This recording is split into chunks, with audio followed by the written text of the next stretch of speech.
Let me show you something real quick. This simple tool completely transforms how directors see a scene. And that's exactly what I want this channel to be for you, a new lens to see films through. In the next 8 minutes, I'm going to reveal a very glaring issue with the dialogue or lack thereof around film, and 2, maybe 3 things that will completely change how you watch your favorite films. Stay with me, because this is the conversation about film you've been missing. This is the cycle of art. I've been diving deep into the comment sections lately, not just my own videos, but across other film-oriented YouTube channels, Reddit threads, Discord servers, and I've noticed something fascinating about how we talk about movies online. There's this gap between how films are actually made and how we discuss them as viewers. Some of the most passionate debates completely miss what's happening behind the scenes. What makes film discussion fascinating is that sweet spot where technical knowledge meets pure love of storytelling. I've been lucky enough to experience both sides, sweating under hot lights on set, wondering if a shot will work, and then sitting in theaters completely losing myself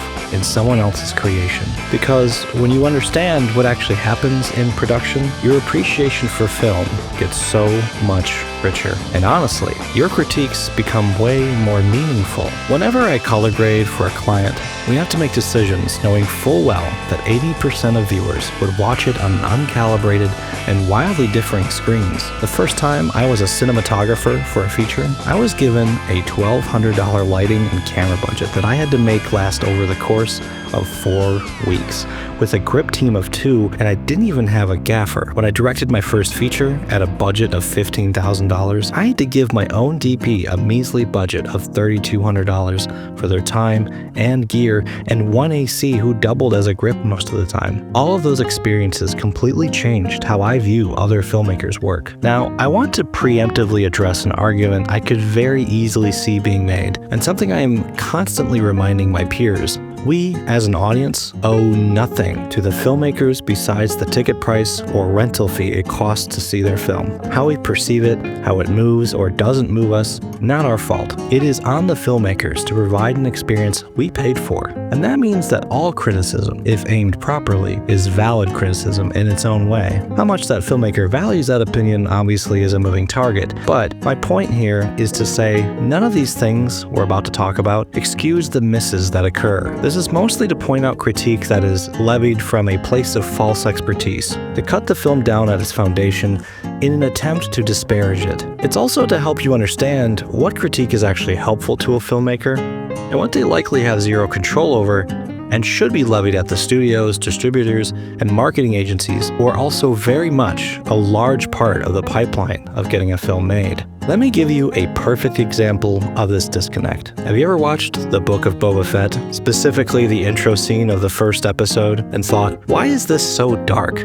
I can barely see what's happening. Yeah, I've heard this complaint plenty of times about Disney Plus content in general, but here's where that insider perspective comes in handy. It's not the cinematographer or color screwing things up. Disney Plus, and quite frankly, Netflix as well as some other streaming services have had this issue with HDR content for a while now. And it's mostly anything with Dolby Vision or HDR10+, which uses something called dynamic metadata. As simply as I can say it, tells your display how bright to be, where, and when on a scene-by-scene or even shot-by-shot basis, versus anything with HDR10, non-plus, which does not use dynamic metadata. So why is this a problem? Devices like Apple TVs and PS5s do what is called player-led decoding for Dolby Vision versus display-led decoding. Basically, the decoding of that metadata is handled on the device, rather than the device sending that raw, unprocessed metadata to be handled by your display. You can probably guess where this is going. Each device decides how to handle that metadata, or not handle it, as is the case here most likely. What you're experiencing isn't bad filmmaking. It actually has nothing to do with the filmmakers, or even the platforms they are hosted on. And to see another example, remember how people would say The Matrix's green tint is so integral to the theme of the film? Color timing from the days of old compared to now was much harder to regulate due to the imperfections and degradation that occurred to celluloid film masters, making re-releases without the director or DP involved very difficult to remain faithful. I want to shout out a fellow creator who has covered this very topic in greater detail. It's worth a watch.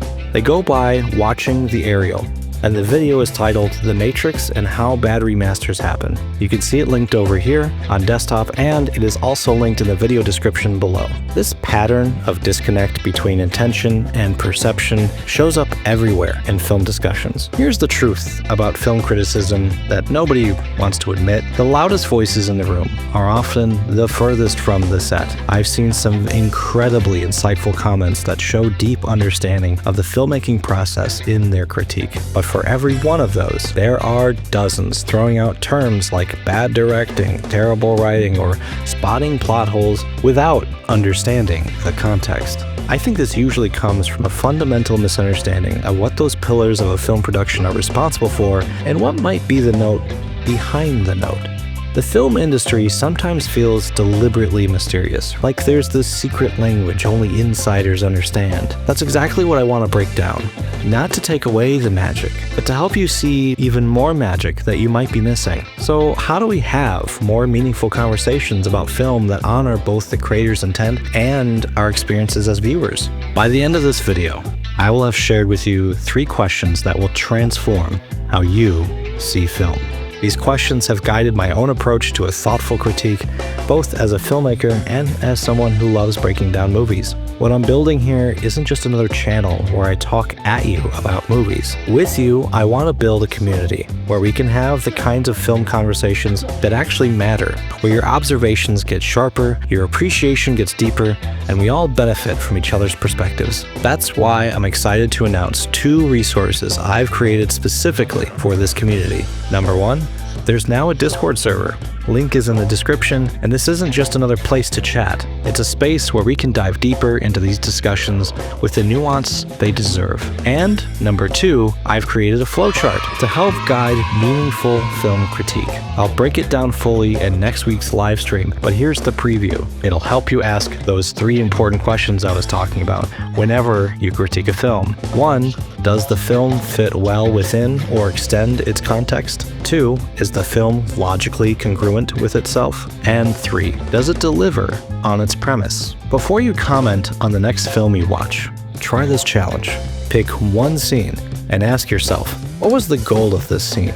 And did it achieve its goal? And then see if your critique changes. Share what you discover in the comments of this video. To be clear, this isn't about shutting down opinions. It's about elevating the conversation to a level that's more rewarding for everyone involved. When you understand the creative decisions, technical constraints, and industry realities behind your favorite films, you don't just become a better critic, you become a more fulfilled viewer. You start to see the artistry in moments you might have missed before. Join me on Discord, watch the live stream next week, and let's start having film discussions that do justice to both the creator's efforts and our experiences as viewers.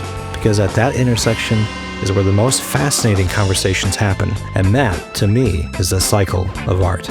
I'll see you there, and thanks for watching.